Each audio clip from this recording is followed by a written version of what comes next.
Magandang tanghali, buong Pilipinas. Mula ECQ, naging MC, MGCQ. Mula Modified Enhanced Community Quarantine, naging General Community Quarantine. Ang maraming probinsya at lungsod, kasama na po ang Metro Manila. Unti-unti, dahan-dahan, hinay-hinay. Pero ano pong nangyari nung araw ng Sabado? Dinagsa po ang mga malls. Parang nawala. Nawala na ang katunayan na nandyan pa ang COVID-19. Wala na pong physical distancing. Meron pa ngang nagtutulakan. Pag ganyan po tayo ng ganyan, lahat ay mabibigyan hindi ng ayuda kung hindi ng COVID-19.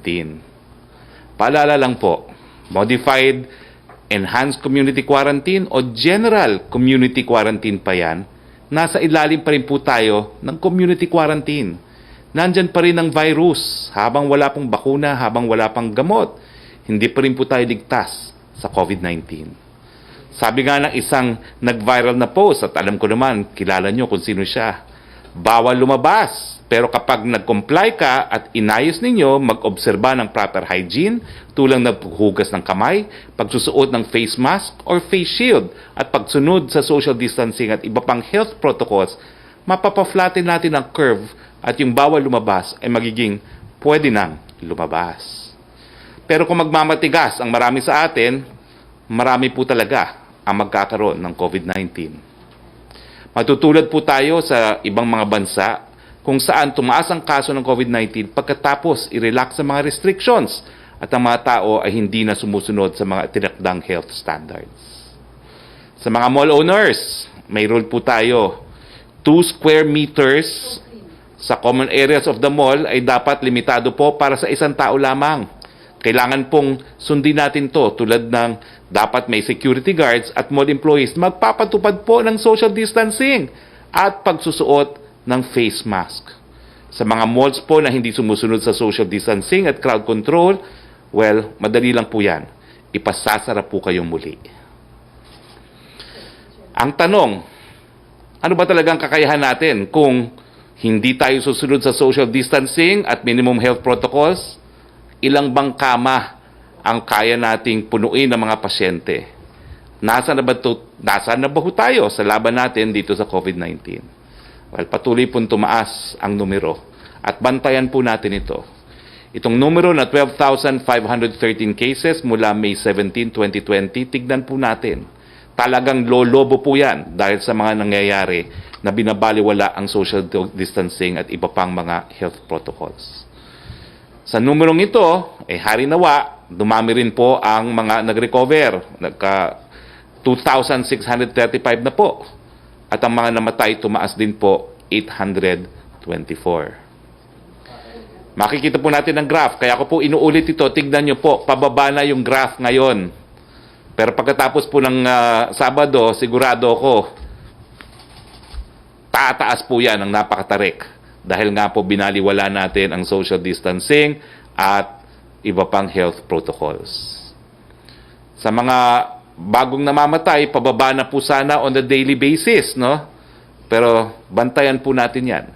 Ngayong nasa modified ECQ na tayo at nagmatigas ang ulo, muli po yung tataas. At yan din po ang trend ngayon sa new recoveries. Sa new recoveries, bagamat madaming gumaling po sa atin, may bahagyang pagbaba po ng mga nakalipas na araw. At siyempre po, may relasyon pa rin yan dun sa mga dami ng mga bagong kaso ng COVID-19. Now, ito naman pong slide na ito, ay magpapakita pa rin, dahan-dahan pa rin po ang pag-akyat ng COVID-19 cases. Pero ito po, matapos ang 2 buwan ng ECQ. Kapag hindi po natin pinatupad ang social distancing, makikita nyo, ang laking tarik po ng taas niyang kurbadang yan, na ngayon po, gradual lang sana.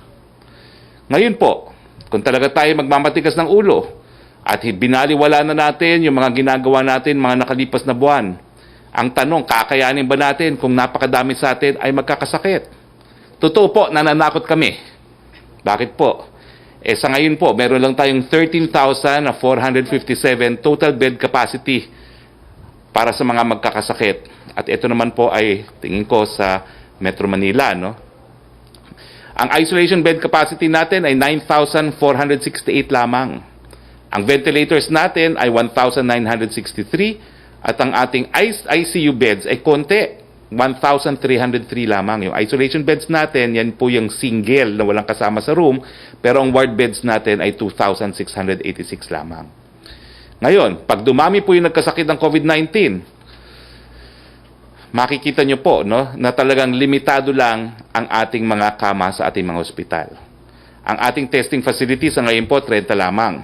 Bagamat, marami pa po ngayong nag-a-apply. Meron pang 109 total applicants, pero 76% po doon sa mga applicants na yon, hindi pa po sila stage 5. At meron nga po tayong mga temporary, ang tinatawag natin, ligtas COVID facilities, yung lugar kung saan pwedeng i-isolate na tinayo ng mga LGUs, pero ito ay hanggang 40,497 lang po ang capacity. At sa ating Wihilas 1 centers, meron lang po tayong 2,908. So pag tayo po ay nagmatigas, nagpatuloy ang dagsaan sa mga pampublikong lugar at kumalat ang sakit, 12,000 na po ngayon, mahigit kumulang ang merong COVID-19. Kapag po umikli yung tinatawag na doubling time at bumalik tayo sa 2 days doubling time, ang 2 days po ng 12,000 is 24. So siguro po, sa isang linggo o 2 linggo, mauubos na yung suma total na kama natin at sakali na po kayo ilalagay dahil mauubos na yung kama para sa mga may sakit.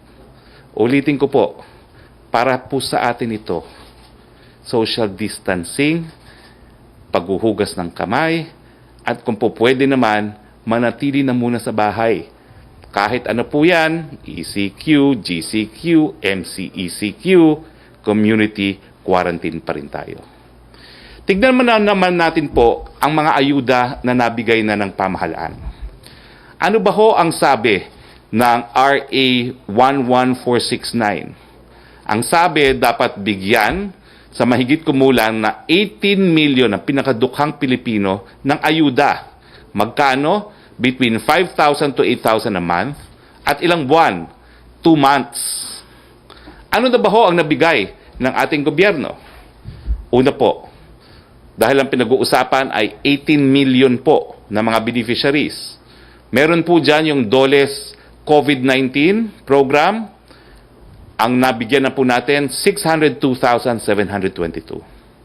Meron din po tayong DOLE na AKA program, abot kamay sa pagtulong, 73,352. Yung DOLE's tupad, 299,156 beneficiaries. Meron din po tayong financial subsidy for rice farmer ng Department of Agriculture, 415,000 farmers. Sa DSWD, yung SAP, sumunod po tayo sa batas at nagbigay tayo sa 18,046,093 na pamilya. So ano pong total na nabigyan natin ng ayuda? Mas malaki po dun sa sinabi ng Kongreso na 18 million. Sa katunayan, nakabigay po tayo sa first tranche ng ayuda to 19,436,323 beneficiaries. Sa second tranche, ilan ba hong bibigyan natin? Meron po tayong 4,900 left-out beneficiaries. Ito po yung sabi na bigyan ng presidente dahil hindi nabigyan ng lahat sa first tranche. Ibibigay na po natin yan ngayon, kasabay ng second tranche. Bukod pa po doon, meron nga tayong small business wage subsidy na ibibigay natin sa 3,400,000 na katao. At, siyempre po, yung mga naninirahan sa ECQ na bibigyan pa rin natin ng SAP na mahigit kumulang ay 12 million. So ilan po ang mabibigyan ng ayuda? Ang sabi ng batas, 18 million. Ang mabibigyan ng ayuda sa second tranche ay 20,300,000 families. Balitang IATF naman po tayo. Sa pagpupulong po ng IATF ng Biyernes, kung saan ang inyong lingkod ay kasama at dumalo, na pagkasunduan po ang mga sumusunod. Una po, inaprubahan na po ng IATF ang Omnibus Guidelines for the implementation of community quarantine in the Philippines as presented and revised. Pangalawa, inaprubahan ng IATF Screening and Validation Committee ang classification ng mga sumusunod base sa kanilang risk level simula ngayong araw, noong May 16 po, hanggang sa katapusan ng buwan May 31. Ang Cebu City at Mandawi City ay napasailalim po sa Enhanced Community Quarantine, ECQ. Tulad ng una kong nasabi, ang mga siyudad sa NCR, ang Pateros, ang probinsya ng Laguna, ay mapapasailalim po sa Modified Enhanced Community Quarantine. Ang nadagdag sa MECQ ay ang Bataan, Bulacan, Nueva Ecija, Pampanga, Zambales at Angeles City. Inilabas na rin po ng IATF ang Omnibus Guidelines on the Implementation of Community Quarantine in the Philippines, kung saang may kanya-kanyang guidelines ang mga lugar na nasa ilalim ng Enhanced Community Quarantine, Modified Enhanced Community Quarantine, General Community Quarantine, at Modified General Community Quarantine. Ito nga po yung alinsunod sa unti-unti, dahan-dahan na pagbalik sa buhay normal. At ano po itong apat na ito, no? Well, ang una, ang Enhanced Community Quarantine, ito ang pagpapatupad ng mga pangsamantalang hakbang na magpapataw ng mahigpit na limitasyon sa paggalaw at transportasyon ng mga tao, kasama sa ECQ ang strict regulation of operating industries, provision of food and essential services, at heightened presence of uniformed personnel para ipatupad ang community quarantine protocols. Ang buong Luzon ay sumalalim dito at yung mga guidelines sa mga syudad na aking nabanggit kanina na under ECQ pa rin ay mananatili sa Cebu po yan at sa Mandawi. Pangalawa, ang Modified Enhanced Community Quarantine na nakapataw po ngayon sa Metro Manila. Ito ang transition phase po sa pagitan ng ECQ at GCQ, kung saan yung temporary measures ay na-relax na tulad ng stringent limited movement and transportation of people. Yun nga lang po, dagsaan ang labas ng tao nung Sabado. Kinakailangan po, maski tayo nasa ECQ, strict regulation pa rin of operating industries, provision of food and essential services, at heightened presence ng ating mga uniformed personnel. Gaya nga po na aking sinabi, ang NCR at karamihan ng mga probinsya sa Central Luzon at ang probinsya ng Laguna ay nasa ilalim po ng MECQ. Simula po nung araw ng Sabado hanggang Mayo 31. Susunod ang General Community Quarantine. Ngayon po, lahat ng mga lugar sa Pilipinas na hindi nasa ilalim ng ECQ o ng MECQ, kayo po ay nasa ilalim ng GCQ. Ito ay tumutukoy sa pagpapatupad ng mga pangsamantalang mga hakbang para malimitahan ang galaw at transportasyon, regulation of operating industries, and presence of uniformed personnel para ipatupad ang mga community protocols. Panghuli ay ang Modified General Community Quarantine. Ito naman po ang transition phase sa pagitan ng GCQ at ang new normal na tinatawag, kung saan ang mga pansamantalang hakbang tulad ng limited movement and transportation, regulation of operating industries, and presence of uniformed personnel ay na-relax na. May ginawa po kaming mga infographics kung saan makikita natin ang pagkakaiba ng ECQ, MECQ, GCQ, at MGCQ. Pero sa ngayon po, ang meron lang po kami ay infographics para sa buhay GCQ na umiiral ngayon sa halos buong bansa maliban po sa siyudad ng Cebu, Mandawi, Metro Manila, karamihan ng probinsya sa Central Luzon at probinsya ng Laguna.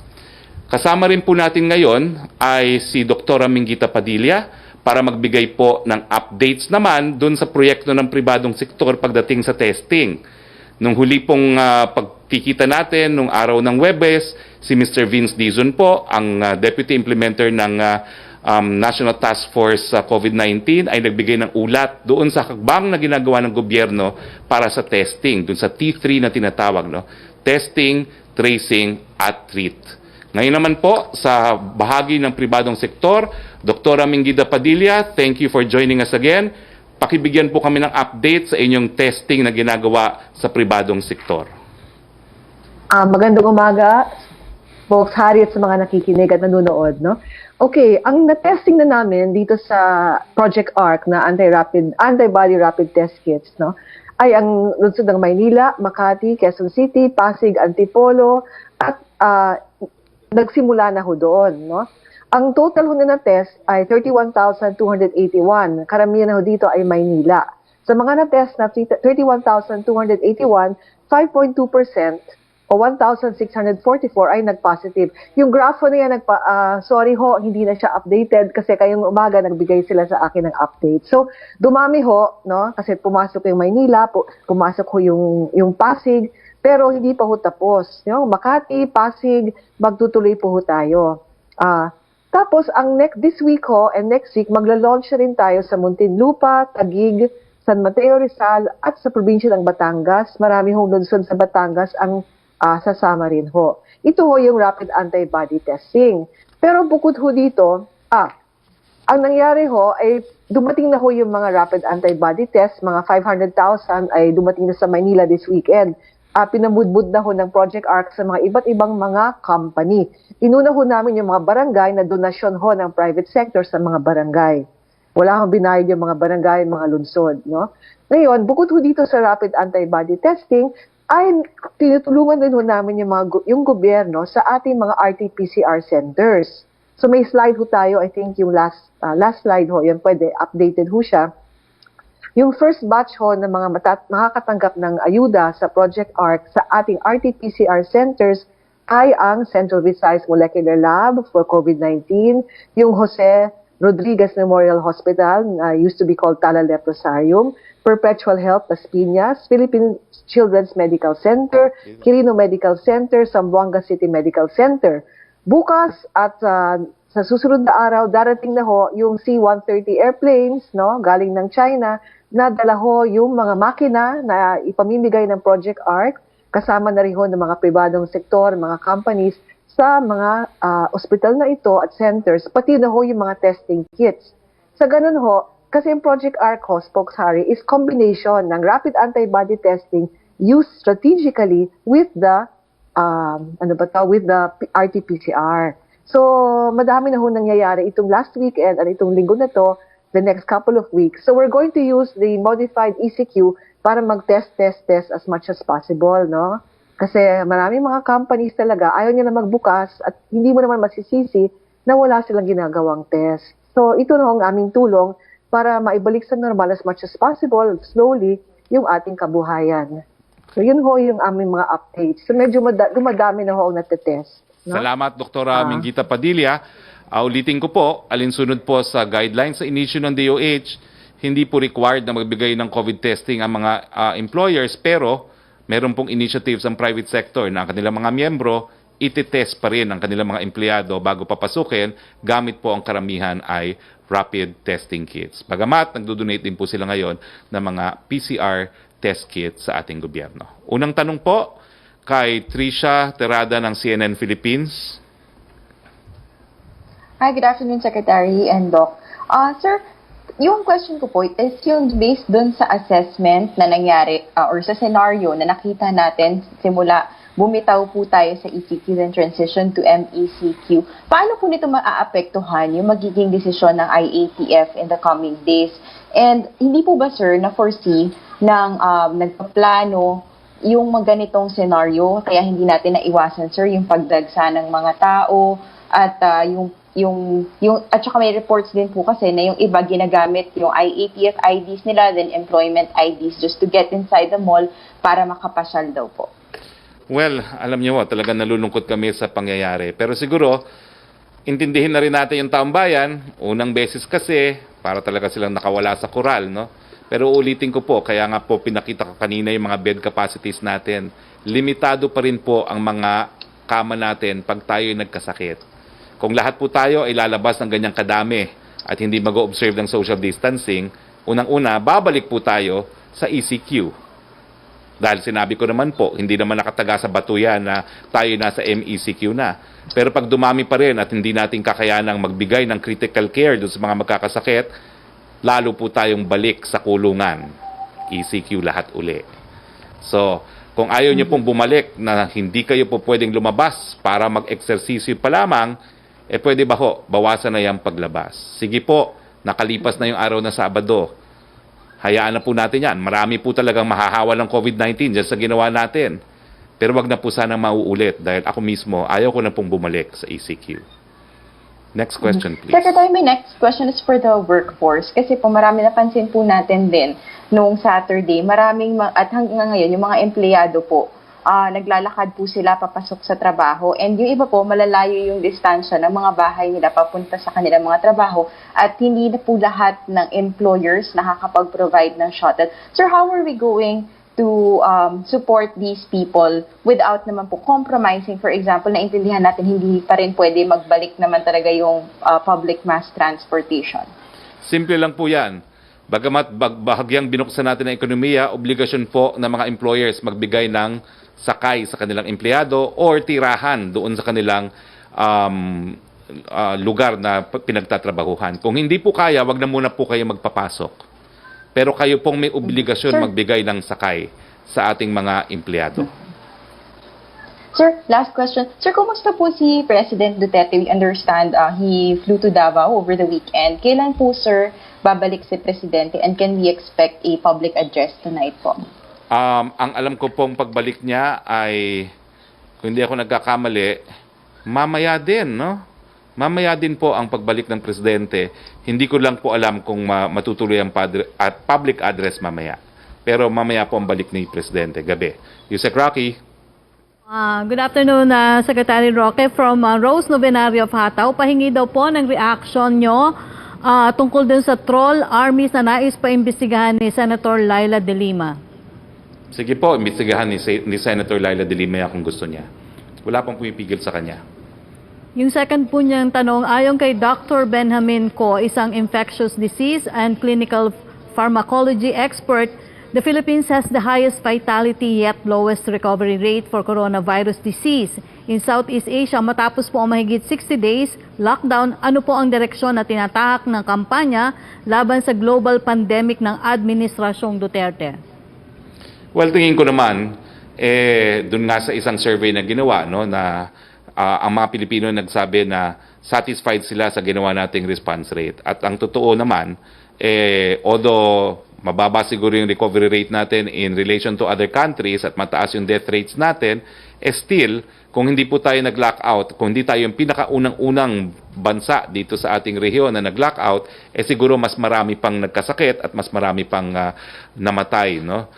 Pero ang ginagawa po natin ngayon, talaga pong tayo sumusunod sa guidelines ng WHO.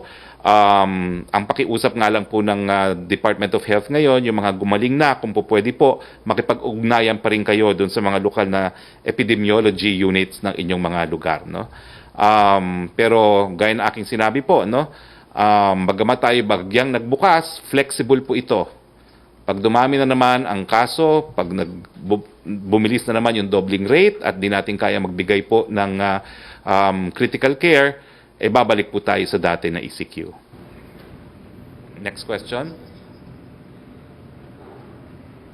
Rocky. Okay. Sir, may isa lang tanong po yung netizen dito. Entitled ba po daw ang government workers sa hazard pay during MECQ? Ano nga ba? Ang tanong ay entitled ang government workers. Skeletal pa rin naman po eh. So kung sino po yung nagtatrabaho dati sa MECQ, sila pa rin ang nagtatrabaho ngayon. Kung dati entitled sila, hanggang ngayon po entitled pa sila kasi it remains to be at skeletal force po ang gobyerno. Question from Julie Aurelio PD. Papasok na 100% ang government employees under GCQ. Okay? Okay. Yes, by Skype si Joyce Balancio. Yes, good afternoon, Secretary. Sabi po ni PNP Chief Archie Gamboa, it would be difficult to replace NCRPO Chief Debolsinas because of his COVID-19 programs na currently being implemented by the Philippine National Police. Do we share the same sentiment of the PNP Chief na it would be better to keep Sinas sa kanyang posisyon? We know that he is a presidential appointee, Secretary.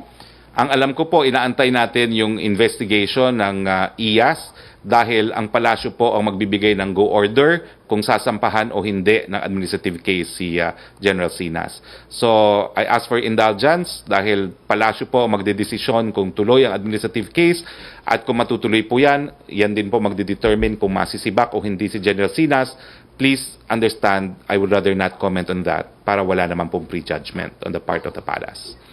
Yes, next question po. Apo, at Secretary, follow-up lang dun sa question din ni Trish on testing, no? Kanina naging topic na rin tayo dyan. Sabi po ng DOH, no, hindi po requirement yung COVID testing sa returning workers. Only those symptomatic workers should be placed under COVID testing. Oh. Pero paano po yung mga asymptomatic workers? Kasi alam naman natin hindi lahat ng COVID-19 affected the people ay may simptomas. So, paano natin i-remedy, bibigyan ng remedyo yung ganitong case na isang asymptomatic worker posibleng pumasok sa trabaho at makahawa siya dun sa workplace? Well, kaya po natin inimbita si Dr. Minguita Padilla para ipakita at ipaalam sa lahat na bagamat hindi po ito kabahagi ng guidelines ng DOH, ang private sector, voluntaryo po binibigyan ng rapid test yung kanilang mga empleyado.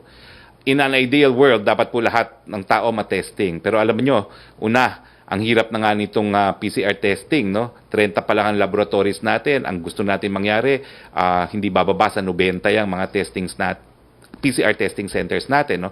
Pangalawa, nagkakaubusan din po sa rapid test kits. Sa katunayan, alam ko po as a fact na napakahirap na ngayon sa China maglabas ng rapid test kits dahil sila mismo gusto nilang i-test ang lahat ng mga Chino. Sa Wuhan po, ang kanilang target, 11 million testing sa pamamagitan ng PCR at rapid test. Kaya po yung Chinese Customs, hinaharang din yung paglabas ng kanilang mga rapid test kits. Bukod pa, doon sa katotohanan na yung Amerika, binibili lahat ng rapid test kits available, no? So, pahirapan po yan. And that is why we are giving recognition to the initiative of the private sector na sila na mismo bumili ng rapid test kits para matest ang kanilang mga empleyado. Next question, please. Sir, ano na lang, follow-up and last question for me. Is it possible for the IATF to come up with a single policy on LGUs pagpapatupad nga nitong, for example, mandatory testing of returning workers? Kasi sabi po ni Senator Gatchalian, confusing daw po na may mga ibang LGUs nagmamandate na yung returning workers may mandatory test, yung iba naman wala. And also yung liquor ban, may ibang LGUs naglilift, yung iba hindi. So, very confusing daw po ito on the side also of the businessmen. Well, siyempre po, mahirap naman baliwalain yung mga local government units, no, dahil sila nakakaalam kung ano talaga nangyayari sa kanilang mga lugar, no. So hinahayaan na po natin na kung may kakayahan ang mga LGUs, edi ipatest po nila ang mga empleyado. Kung wala pong kakayahan, itest nila yung mga symptomatic or wag mo nang papasukin yung mga symptomatic, no. Sa liquor ban, sa mulat-mula po, wala pong deklarasyon ng IATF dyan. Hinayaan po natin yan sa mga lokal na mga pamahalaan dahil alam naman nila kung anong dapat sa kanilang mga syudad at munisipyo. Yusek Roque? Okay. Question from Julie Aurelio of PDI. Can we get the IATF Palace take on BP Pabilio's Facebook post on the restrictions on religious activities? He calls the restrictions unreasonable directives that were made without consulting the religious sector. Well, alam niyo po, kung maalala niyo, nag-iba nga ang isip ng IATF pagdating dito sa religious gatherings. Dati nga po, nagkaroon ng deklarasyon na papayagan na binawi. Bakit po? Dahil napakadaming lokal na opisyalis na nagalit. Yung isang governor sa akin, nakasama ko sa 17th Congress, nako, pinagsisigaw-sigawan ako, no? Dahil sabi niya, hindi namin ma-enforce ang social ang distancing sa mga simbahan dahil hindi naman po pwede pumasok yung mga pulis habang sumasamba sila, no. So, yung initiative po na bawiin muna yung public gatherings for religious services ay nanggaling po yan sa mga lokal na opisyales at binigyan naman ng respeto ng IATF. Gayunpaman, dahil marami naman, kung hindi halos lahat sa IATF at gusto na ring magsimba, inaanyayahan po namin ang simbahang Katolika makipag-ugnayan hindi lamang po sa local government units kung paano ipatutupad ang social distancing. Kasi siguro yung CBCP can officially communicate with IATF kung paano nila gagawin po yan. Ang alam ko po, ang Iglesia ni Cristo nag-submit ng kanilang proposal, dodoblehin daw po nila yung kanilang simba. Nang sa ganon, 50% capacity lang ang kanilang mga simbahan na ma-enforce ang social distancing. So, I welcome po Bishop Pabilio to send in his proposals kung paano pong gusto nilang mangyari at titignan po yan ng IATF dahil uulitin ko po, nung una nga po, pinayagan na yan, binawi lang dahil sa reklamo ng mga lokal na opisyales. Next question please, Yusek Roque. Okay. Sir, may tatlong tanong ni Francis ng Daily Tribune. Comment daw po sa Facebook location tag describing the Philippines as a province of China. Pakisabi po yan sa Vera Files at saka sa Rappler dahil sila yung alleged truth verifiers ng Facebook. Siyempre po, wala namang katutunayan yan, bakit naman ako magre-react pa dyan? Next question po. May nagpapatanong pala kung yung self-employed po daw ng isang tao like auto mechanic ang work, on-call po siya, pwede na ba siyang lumabas at mag-work? Ano raw po ang kailangan ipakita sa otoridad para di sila masita at makapunta sa paroroonan? Kung wala po siyang ID, di magdala siya ng business permit o kahit anong katunayan na ang negosyo niya is auto repair na pinapayagan na po sa MECQ. Next question. Pakiusap daw po ni Navotas Mayor Toby Tiangcon sa IATF na ibalik ang Navotas sa ECQ dahil baka daw po lalong tumaas ang COVID cases sa syudad. Well, yan po yung desisyon ng IATF. Sana po nag-apila si Mayor Tiangco nung period na pwede mag-apila, no? Pero sa ngayon po, kung ipapatupad nyo naman po ang MECQ, hindi naman po dapat na nangyari yung nakita natin nung Sabado. Sa pagpapatupad lang po yan. So, Mayor Tiangco, pwede nyo pa pong ipatupad ang MECQ. Lahat ng hindi pa po pwede pumasok sa mga sarado pang industriya, pwede pong wag munang papasukin. Si Maricel Halili on Skype, please. Good afternoon, sir. Sir, I understand President Duterte went to Davao also to visit his family. But aside from visiting his family, ano pa po yung ibang naging activities ni Presidente doon? Meron po ba siyang naging mga official schedules and binisita for inspection? Well, I got word nga po na as of yesterday, hindi pa niya nakikita yung mga apo niya, no?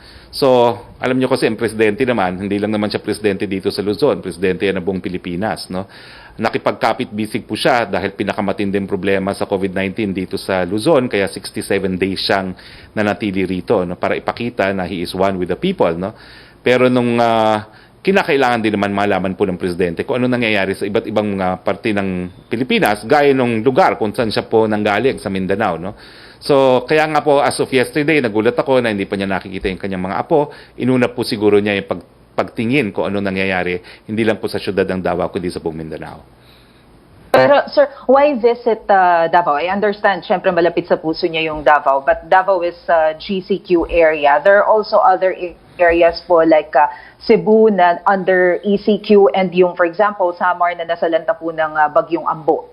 Well, siguro po kasi yung the fact na vulnerable person din ng presidente kaya umiiwas siya sa mga mataas na cases, no, sa GCQ siya nagpunta. Pero yung mga lugar naman na sinalanta ng bagyo, it's without prejudice po. Ang nagiging problema lang po talaga ng presidente, super stricto sa kanya ang PSG, no, na for 67 days diyan lang po talaga siya sa Malago, hindi po siya nakalabas ng Malago, no. So given the clearance to be given by PSG, I'm sure gustong-gusto talaga pumunta ni Presidente doon sa mga nasalanta ng bagyo kasi ang track record naman niya talagang pinupuntahan niya yung mga lugar na yan. So I think it's without prejudice but we have to convince PSG that they can protect the President. Sir, panghuli na lamang po, based po doon sa IATF guidelines, meron po bang exemption, for example, yung mga government officials to travel from inter-island travel? And kung meron pong exemption, ano po yung basis ng exemption? Yes, nakasulat po yan sa interzonal movement ng government employees are upwards, no, or authorized persons. Nasa guidelines po yan. Yusek Roque. Secretary Roque, from Belia Carriazo of Bandera, yung mga OFWs na tumakas sa hotel habang naka-quarantine and it turned out positive pa lang ilan sa kanila sa COVID. May we know yung exact numbers ng mga nag-positive na tumakas? At paano daw po ma-ensure yung safety ng public habang may COVID positive na posibleng makapanghawa? At ano po ang ginagawa ng otoridad to make sure na hindi na mangyayari ang ganitong insidente? Well, paumanhin po, no? Siguro dapat in-increasean ang security dun sa mga hotels na ginagamit as quarantine facilities, no? Pero nangyari na po yan. Patuloy pa pong hinahanap yung ibang mga lumabas, bagamat meron na pong isa na nasa kustudiya na ng mga otoridad at binibigyan po ng PCR test yung buong pamilya ng isang OFW na nahanap na. Patuloy pong paghahanap sa iba, ito naman po ay para sa kanilang kalusugan din at kalusugan ng kanilang mga mahal sa buhay. I think there will be increased security na po in the different hotels that we are utilizing as quarantine areas. Next question, please. From Mylene Alfonso ng Bulgar, why don't we just wait for a vaccine or medicine before opening classes across the country so that there won't be any children getting infected or infecting other families? Why do we have to rush opening classes in August instead of prioritizing our children and family safety and health? Well, kasi po may batas. Ang batas po ay nagsasabi na kinakailangan magbukas ang mga eskwelahan na ang pinakamaliit na po dyan ay yung last week of August. Kaya nga po ang DepEd ay magbubukas sa 24. Pero siyempre po, kung mataas pa rin ang banta sa ating mga kabataan, siguro kinakailangan amendahan ng Kongreso yung batas na yan. Opo. From Vance Fernandez ng Police Files, reaction daw po ng Palas doon sa statement ni Vice President Leni Robredo na the law should be used for the benefit of all, not just the persons in authority. After daw po ito nang may naaresto for allegedly threatening and criticizing the President. Well, we live po in a rule of law. Kung sa tingin ng mga alagad ng batas, merong krimen na nangyari, pwede naman sila mag-aresto, pero nakikita po natin, kung mali ang basihan ng pag-aresto, pinalalaya po ang ating mga mamamayan ng mga piskalya. So ganyan po ang ating lipunan ngayon sa ilalim ni Presidente Rodrigo Roa Duterte. Gumagana po ang mga institusyon, lalong-lalo na institusyon na may kinalaman sa hustisya. Skype kay Joseph Morong, please.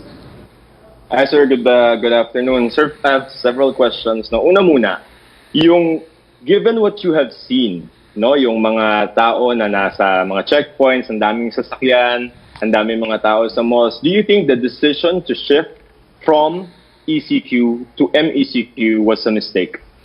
Hindi naman po, kasi talagang after 2 months, gaya ng buong daigdig, kinakailangan naman natin buksan ang bahagya at ekonomiya. Kaya nga lang, inaasahan natin sana dahan-dahan, unti-unti, hinahinay. Pero nangyari po talaga, nagdagsaan. So, kaya nga po, nagbigay tayo ng babala. Unang-una, hindi po yan permanente.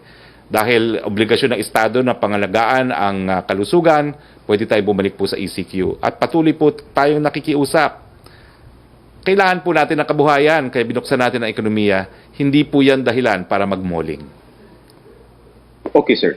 Prior to the decision to shift to MECQ, there was a study, there was a warning from UP experts saying if we relax, we will get 24,000 cases, 1,700 deaths.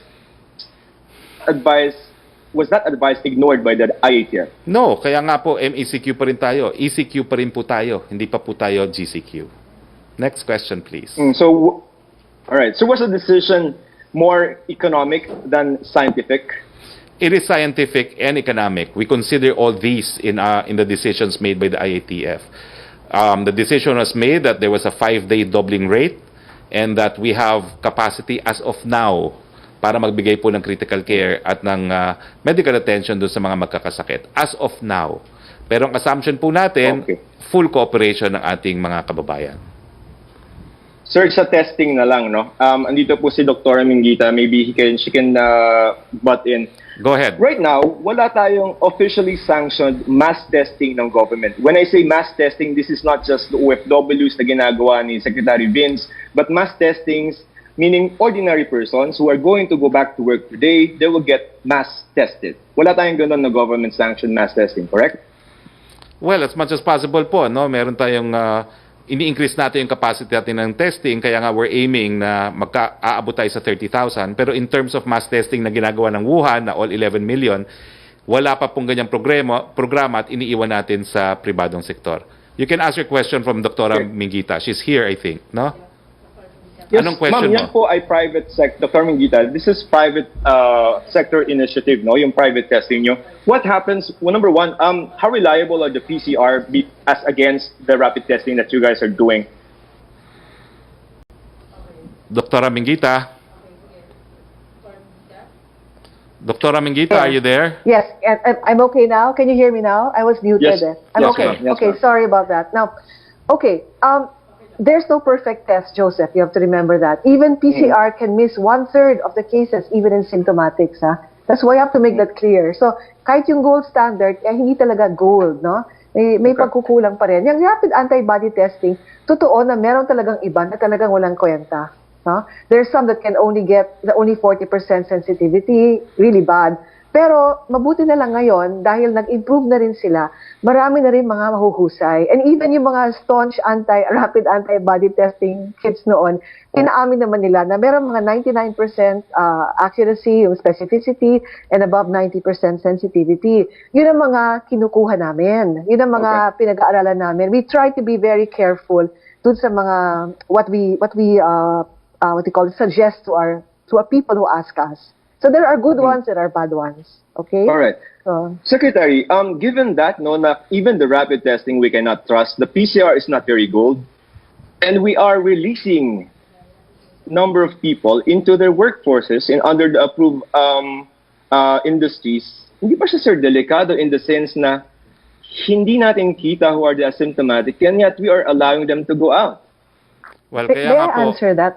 Yes, Okay, yes, go go ahead. ahead. May I answer that? No, because we cannot hide from the virus forever. It will take a while before we have a vaccine, okay? And we have guidelines, the DOH has guidelines, the DOLE has guidelines of how to go back to work. Kami mga nagtatrabaho sa ospital, hindi kami pwedeng magtago, bumabalik din kami sa trabaho. So how do you now protect our people? Let me tell you, no? Asymptomatics, government will not test muna kasi nga wala pang kakayahan, di ba? Kulang pa yung PCR, kaya tumutulong kami.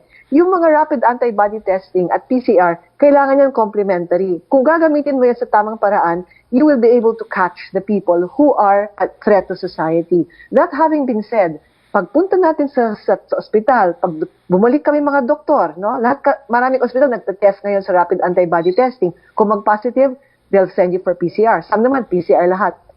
You always have to live as though the virus is there, as though you are infectious and the person beside you is infected. That is the only way. Even in the hospital, if you go now to the hospital next week or this week, makikita mo iba na talaga ang patakaran. Lahat ng pasyente, we have to adjust to a new normal talaga. Wala nang walk-in, for example. Everybody wears a mask. Everybody has questionnaires. Even the doctors wear shields. But we cannot hide. So if we do that in the hospital where the chances of getting the virus is high, we can go back to work. Factories can, restaurants can, but as Spokes Harry said, we have to always remember the virus is there, but we cannot forever hide because the forever hiding and avoiding may be more deadly than the disease, which in 80% is actually mild or asymptomatic. We have to just protect our vulnerables. The vulnerables we have to protect. Thank you very much. We have to. Yusek Roque, thank you, Doc. Thank you, Joseph. Yusek Roque, please. Okay, from Angel Ronquillo, DCXL, sumasang-ayon po ba ang palasyo sa pahayag ni Senator Nancy Binay na hindi lang second wave ng COVID-19 ang dapat nating asahan kung hindi tsunami of cases of infection dahil matapos buksan ang mga mall nung Sabado, nagsidagsa ang mga tao at hindi sinunod ang social distancing? Pagagalitan na po siguro ako ni Presidente, pero sang-ayon po kami dyan. At kaya nga po aking babala, pag hindi tayo nag-cooperate, sakali na po tayo pupulutin. Pakiusap ko po. Kung hindi kinakailangan, manatili sa bahay. Kung kinakailangan magtrabaho, social distancing, minimum health standards. Kung ayaw nyo pong pulutin sa kalsada. Next question, please. Kasunod ng obserbasyon nitong mga nakalipas na araw, may bagong guidelines na ba ang ipatutupad ang IATF para mabalanse ang kaligtasan ng publiko at ang pag-restore muli ng ating ekonomiya? Well, malinaw naman po ang guidelines natin. Sa ngayon po, pinapatupad ang MECQ dahil inaasahan namin po ang full cooperation ng lahat. Kung wala pong full cooperation, siyempre po babalik sa ECQ dahil hindi naman po pwedeng magpabaya ang Estado sa obligasyon na protektahan ang kalusugan ng kanyang mga mamamayan. Next question please, Pia Gutierrez. Hi sir, good afternoon. Sir, follow-up lang dun sa public transportation under MECQ areas kasi marami pa rin pong trabahador na hihirapan na pumasok dahil wala silang public transportation. Ang question ko po, pwede bang tumanggi ang mga empleyado na pumasok sa trabaho kung hindi makapag-provide ng shuttle ang kanilang mga kumpanya? I'm asking this kasi nabanggit ni DTI Secretary Lopez over the weekend that if an employee refuses to work, it doesn't reflect well on his or her character and then he or she also runs the risk of losing his or her job. Kasalanan po ba ito ng empleyado, sir? Tingin ko hindi naman po, no? Dahil IATF naman po nagsabi, kinakailangan mag-provide ng shuttle o di kaya patirahin ng malapit sa factory or place of business ang mga manggagawa. So kung wala po talaga silang masasakyan, I don't think that can be taken against the employee. Also, Okay. yes, sir. Also, sir, if the employees is uncomfortable going back to work because of the health risks involved, kasi nga we are under a pandemic, pwede rin ba silang tumanggi na pumasok? Kung meron naman pong shuttle, mahirap po yan, no? Pero ang importante lang, observe minimum health standards. Kaya po sinabi ni Dr. Padilla, hindi naman tayo pwedeng magtago forever dyan. Mag-face mask, manatiling malusog, health promotions, at maghugas ng kamay, observe social distancing. Tingin ko naman po ay mamamanage natin yung risk. Sir, second question, dun sa presentation nyo kanina, it's clear na dun sa second tranche, hindi na ipapatupad yung camp at tupad. Pero sinabi nyo po before nung May 1, ipagpapatuloy po yung mga programs na yon. So, ano po ba yung mangyayari, sir? Bibigyan pa rin po ba ng budget itong mga programs na to ng DOLE, sir? Sa katunayan, meron na nga additional budget na 1 billion na kung na-anunsyo, no? Pero dahil hindi pa napamimigay yun, hindi pa kasama sa figures ko. Okay, so actually mas marami pa sa 20 million ang mabibigyan ng ayuda. Sir, also clarification lang, yung small business subsidy, sir, is it under the social amelioration program? No. Kasi I understand, itong program na ito is clearly meant for middle income earners. No po, it is not intended as SAP. It is for small and medium enterprises at ang DOF po ang lead agency for this. But it is So, only support- intended for employees of small and medium enterprises. Alright, sir. Sir, last na question na lang. Sir, reaction nyo lang po kasi over the weekend may lumabas na geotag sa mga social media na Philippines, province of China. So, anong reaction nyo dito, sir? Do you see this as a serious matter? Do you see this as a joke or a direct criticism of the administration's pro-China policies?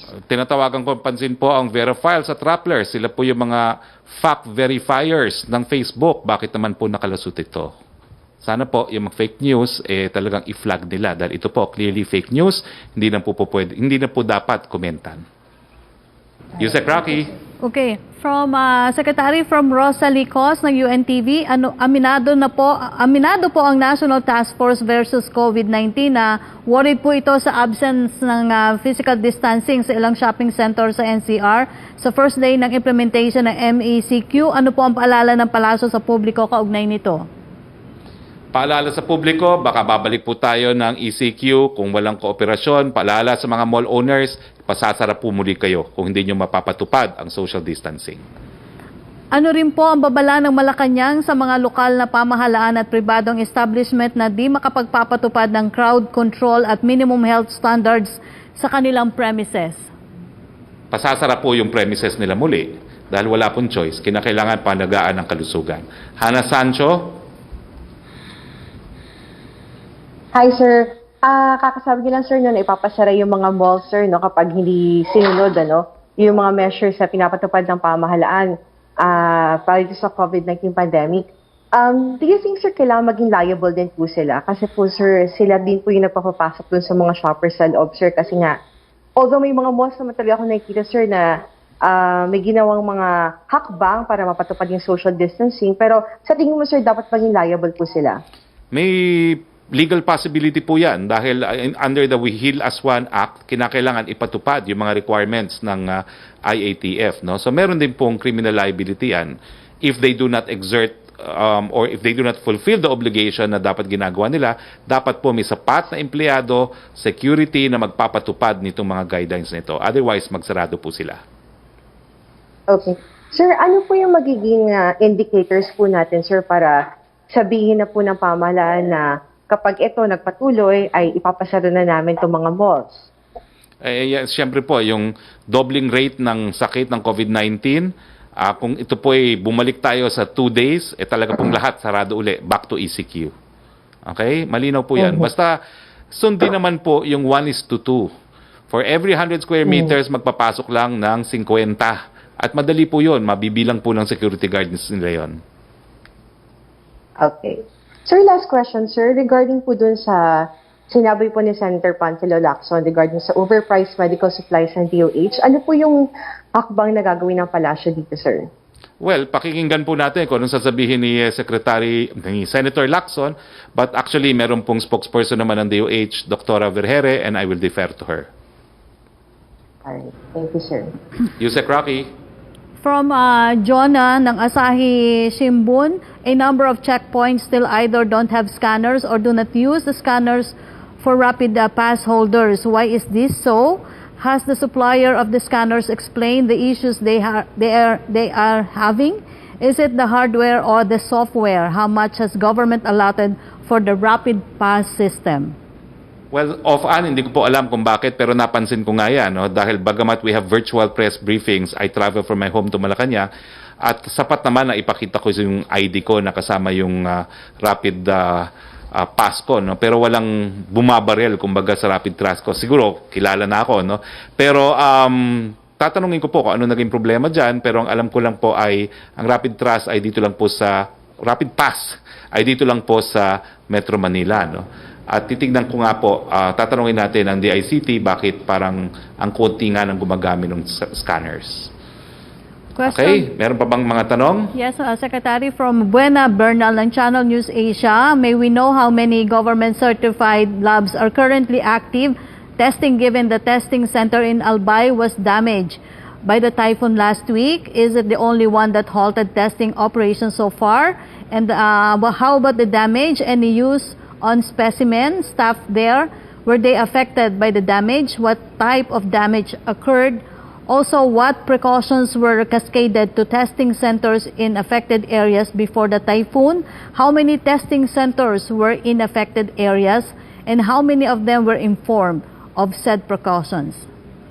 Ang masasagot ko lang po dyan, yung sinabing mga datos ni Secretary Vince Dizon nung nakaripas na Webes, 30 ano ba tawag doon? Class 5 laboratories are in existence. Di ko po alam kung kasama sa 30 yung lab sa Albay, no? But I think that's a matter that I would defer also to the DOH. Meron naman pong press briefing mamaya si Yusek Vergere. From Mark Cristino, in Tanay daw po, they require a health certificate from your residence to enter even if you have a rapid pass or any other ID. Should this be a requirement in other provinces as well, especially with the government's Balik Probinsya program? Well, ang rapid pass po Metro Manila. So kung ito po ay Tanay, nasa labas na po yan ng Metro Manila, the LGU may impose, no? Pero sana naman po, wag naman unreasonable po yung mga requirements ng local government units, lalong-lalo na sa mga APORs, no? Yung mga authorized persons. Dahil kung yan po ay manggagawa, lalong-lalo na sa agrikultura, baka magutom tayo kung hindi natin papapasukin. May report din po ako na ganyan sa Tanay, no? At sa katunayan po, nagkakaroon ng problema dyan dahil marami pa rin mga farms dyan sa Tanay, no? So ang pakiusap po natin, sundin pa rin natin yung guidelines ng DA, lalong-lalo na kapag ang mga personnel ay mga nagtatrabaho sa agrikultura, makaka-apekto sa ating food security, paraanin po. From Jeneline Kabiling ng Manila Bulletin, will the government extend the 60-day price freeze on basic commodities to ease the burden of the public during the coronavirus emergency? How will the government protect consumers from traders engaged in profiteering? Well, hindi pa po natin alam kung ano epekto ng MECQ, kung tataas, bababa ang mga presyo, pero I'm sure the DTI will act accordingly. Tignan po muna natin kung ano mangyayari. From Lanesca Panty, GMA News Online, bakit po pabago-bago ang classification ng areas from no quarantine to modified GCQ and from GCQ to MECQ and in less than 24 hours at that? Hindi po ba nakukonsulta ang mga LGUs bago mag-adapt ng policy resolutions ang IATF or nalilito rin po kasi ang mga tao at ang LGUs? Well, ang ating ginagawa po ay hinay-hinay, dahan-dahan, unti-unti. Kung meron po mga pagbabago, kasi nga po, unang-una, yung ginawang classification ng IATF, binigyan po natin ng pagkakataon mag-apila yung mga probinsya na bumalik sa ECQ, no? Manatili sa MECQ dahil na-classify na sila as GCQ. So kasama po yan sa proseso, kasama nga po yan sa pagkonsulta. Kaya nga po yung appeal process is proof na talagang pinakikinggan naman po ang mga lokal na mga pamahalaan. From Ace Romero ng Philippine Star, clarification, Secretary, regarding second tranche? Bakit 20.3 million households? Di pa po kasama dito yung GCQ areas? Hindi pa po. Gaya na akin sinabi, itong sa second tranche, yung sinabi ni Pangulo na 4.9 million na hindi nakatanggap ng SAP first tranche, bibigyan din. So kasama na po sila dito sa second tranche. Bagong mga tao po yung 4.9 million. Tapos yung iba't ibang mga programa po natin, nandyan na yung natitira pang mga tatanggap ng SAP na mga mahigit kumulang 12 million na second tranche. Ito po yung kaparehong mga tao rin yan na nakatanggap ng first tranche.